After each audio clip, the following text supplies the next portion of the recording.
अस्सलाम वालेकुम जी बेटा। इससे पहले हमने third equation of motion discuss कर लिया जो कि उसका एनालिटिकल मेथड था। आज जो हम डिस्कस करने लगे हैं वो थर्ड इक्वेशन ऑफ मोशन ही है, लेकिन उसका ग्राफिकल मेथड। और आपको पता है अगर ग्राफिकल मेथड है तो फिर ग्राफ की हेल्प लेनी ही पड़ती है।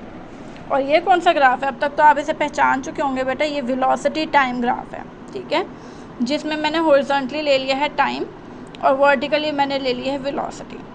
कुछ पॉइंट्स मैंने बना दिए हैं। पोजीशन ए है जो कि इनिशियल पोजीशन है बॉडी की, वहाँ से बॉडी चलना शुरू करेगी और एक्सेलरेशन के साथ साथ चलेगी। किसी पॉइंट बी पे जाके वो रुक जाएगी किसी टाइम के बाद, और जिस पॉइंट पे वो रुकेगी वहाँ जो वेलोसिटी होगी उसे आप क्या बोलेंगे? Final velocity. तो कुछ पॉइंट्स बन गए ओ ए जो कि इनिशियल वेलोसिटी है, ओ ई जो कि फाइनल वेलोसिटी है। तो दरमियान में मैंने एक और डॉटेड लाइन ड्रॉ कर ली है। तो ये पॉइंट मैंने सी का नाम दे दिया। अब ये बी सी और ये सी डी, ठीक है। और आपको पता है हॉरिजॉन्टली ओ डी है, तो ओ डी पे हमारे हमेशा टाइम एक्सिस ही आएगा।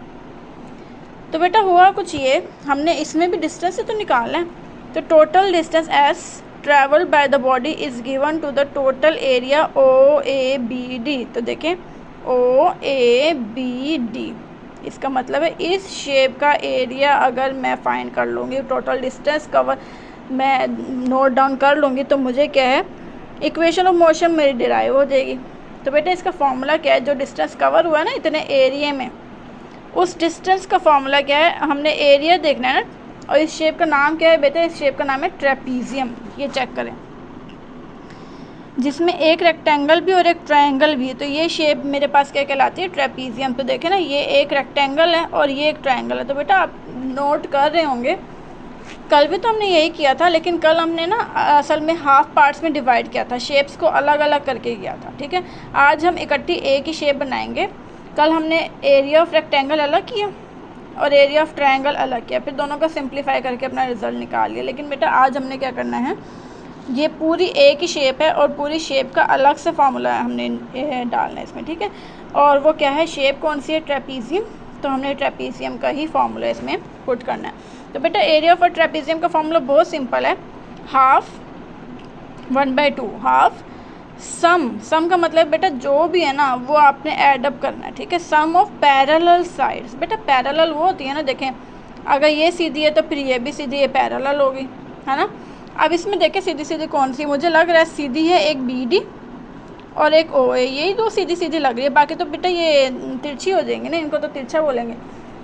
तो बी डी और ओ ए मेरे पास पैरेलल साइड आ गई। उसने कहा हाफ करना है पैरेलल साइड का और मल्टीप्लाई किससे करना है? हाइट से। तो देखें 1/2 एज इट इज़ जो फॉर्मूले में था, सम ऑफ पैरेलल साइड, और पैरेलल साइड में कौन कौन है? ओ ए और बी डी। तो देखें ओ ए और बी डी, उसने कहा था सम मतलब प्लस, लो जी प्लस कर दिया, इनटू हाइट। तो हाइट में क्या आ रहा है? O D. तो लो जी ये लो ओ डी। अब इनकी सब्सटीट्यूशन आप कर दें, चेक करें ओ ए में क्या है? इनिशियल वेलोसिटी वी आई। तो लो जी ओ ए वी आई के इक्वल है, ठीक है। बी डी में क्या आ रहा है? बी डी वी एफ के इक्वल है। लो जी B D is equals to V F. तो फिर ओ डी भी चेक कर लें, ओ डी में क्या आ रहा है? टाइम। तो फिर लो जी टी। ये तीनों सब्सटीट्यूशन मैं इसके अंदर करने लगी हूँ। ओ ए की जगह मैंने कर दिया वी आई, यहाँ से देख लें आप चाहे, ये देखें। बी डी की जगह मैंने क्या कर दिया? V F. और ओ डी की जगह मैंने क्या कर दिया? टी।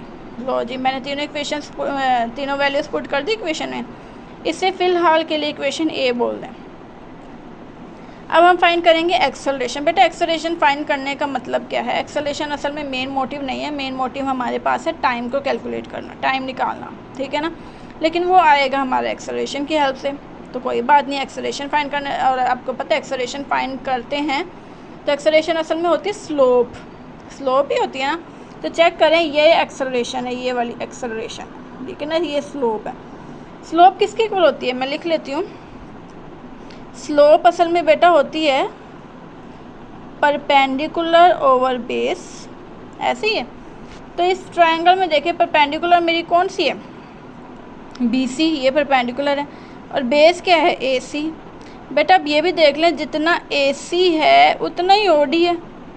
मैं ए सी की जगह ओ डी भी लिख सकती हूँ, डजेंट मैटर। लो जी B C over A C लिख लेते हैं। एक्सेलरेशन किसके इक्वल आ गया? B C over A C. बेटा AC की जगह मैंने आपको भी क्या बताया, OD लिखा जा सकता है ना, तो लो जी OD लिख लिया, BC एज इट इज़ रहा। OD किसके इक्वल है, OD में तो आ रहा T, तो मैंने OD की जगह उसकी वैल्यू लिख दी T।